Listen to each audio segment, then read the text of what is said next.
Au débat de la semaine à Génération Soccer, est-ce que c'est parce qu'on joue dans un club qui gagne qu'on va nécessairement se développer comme un bon joueur? Alors, je vous pose la question. Est-ce que c'est parce qu'on joue dans un club qui gagne qu'on va devenir un bon joueur? Le premier exemple que je pourrais donner, c'est par exemple le gardien de but. Donc, un gardien de but qui va être dans une équipe, justement, qui gagne beaucoup et qui ne touche pas au ballon, j'aimerais un peu voir qu'on m'explique comment il va se développer au niveau compétitif. Si tu es dans une équipe qui est forte et qui joue contre des équipes où tu n'as pas d'adversité, bah forcément, en termes de progression, ça devient compliqué. Faire du bon développement, d'avoir un bon formateur, ça, oui, peut-être qu'on va le retrouver avec une équipe gagnante, mais peut-être qu'on peut retrouver le meilleur formateur avec une équipe qui performe moins aussi, parce que les joueurs sont une petite coche en dessous. Pour nous, c'est important de gagner à 14 ans, mais dans les années juste avant, c'est important le développement et c'est là qu'on doit retrouver nos bons formateurs. Gagner en soi, ça peut pas être nécessairement mauvais, mais quelle est la différence entre un club qui mise uniquement sur la victoire et un club qui se donne cette mission de développer des joueurs? Un club qui, déjà à 12 ans, ne fait jouer que ses meilleurs, il y a beaucoup de joueurs qui sont sur le banc, mais on ne peut pas parler de développement. Et ce qui va arriver, généralement, c'est que ces jeunes-là, avec ces parents-là, ben, ils vont quitter le club parce qu'ils ne sentent pas qu'ils font partie de l'équipe. On a différents styles de clubs. Il y a des clubs qui vont faire la promotion quand ils perdent un joueur, entre guillemets, parce que perdre un joueur, il y en a pour qui beaucoup, c'est « Ah, mais l'Impact m'a volé un joueur ». Alors que, selon moi, ils devraient le voir comme « J'ai fait du bon travail, et puis mes meilleurs joueurs rentrent à l'Impact, aux équipes du Québec ou en sélection régionale ». L'équipe qui gagne toujours, est-ce qu'ils apprennent vraiment à être des gagnants quand c'est trop facile? Moi, je pense que la réponse, c'est non. Si je prends une jeune équipe, on vient de perdre 3-0 contre un gros club, on les réaffronte la fois suivante, on s'est bien ajusté, on peut gagner 1-0 ou faire un nul 1-1, ou même à la demi, on perd 3-0, puis on vient, puis on marque 2 buts, bien là, c'est là qu'il y a un apprentissage de gagner. Puis justement, on parle d'entraîneurs qui vont dire qu'il faut avoir une manière. Il y a une manière de gagner. On ne devrait pas jouer n'importe comment pour atteindre notre objectif.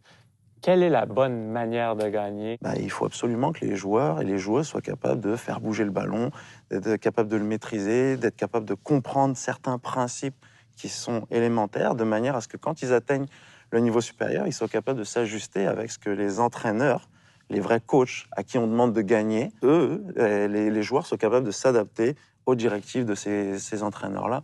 Sandro Grande est venu à votre place dans une émission précédente et il a dit que les clubs devraient forcer, les entraîneurs devraient forcer leurs joueurs à mettre le ballon au sol et à jouer en contrôlant le ballon plutôt qu'à se contenter de le botter. Bon, on revient à cette campagne du kick. Ça s'arrête maintenant. Ça s'arrête maintenant.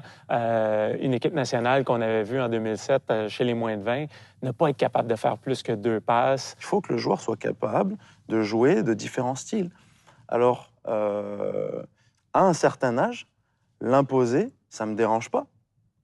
Mais l'imposer jusqu'aux plus grandes catégories, le jeu long fait partie du jeu. Ça dépend de l'enjeu du match. Donc forcément, ça fait partie du jeu. L'interdire, c'est toujours une histoire de dosage.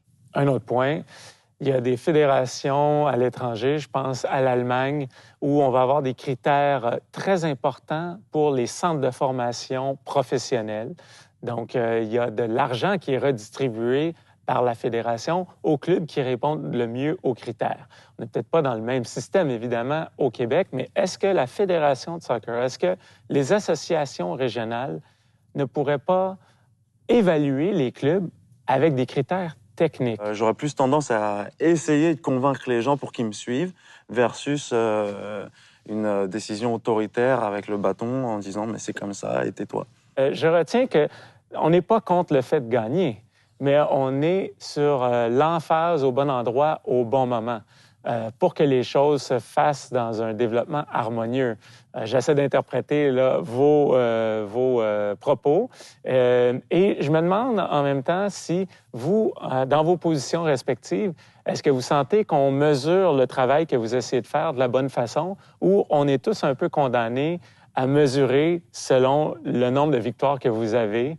Je viens d'arriver à la région Lac-Saint-Louis dernièrement et étant à Concordia et ayant beaucoup gagné avec des sélections à Concordia, je pense que les gens m'évaluent en fonction des victoires que j'ai eues, en fonction de mon CV.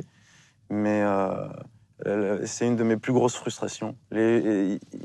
Ils sont jamais venus, certains, voir une des équipes que j'ai coachées jouer.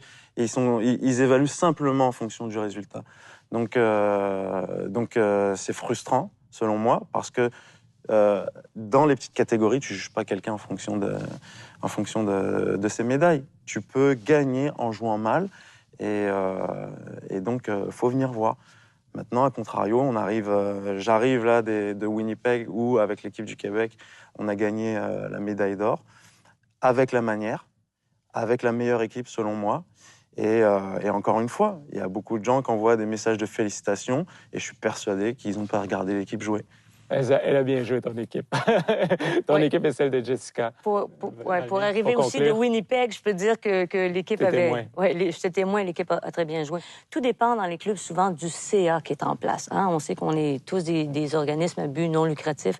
Donc, si on a en place un CA qui est capable de se détacher du fait, c'est mon enfant est sur cette équipe-là, puis je veux qu'il performe, puis qu'il peut vraiment regarder le club en entier. Moi, je me considère chanceuse d'avoir un CA qui veut faire du développement, que ce soit avec notre Ligue maison, nos A, 2A, le 3A, qui veut que le club progresse. Nous, on a l'ambition de devenir un club important au Québec, mais avec le bon cheminement qui est justement basé sur le développement. Et c'est ça qui est important. Ça prend des bons leaders au niveau des conseils d'administration de clubs. Valmy, Patrick, merci d'avoir participé au débat de la semaine. Ça fait plaisir. Merci.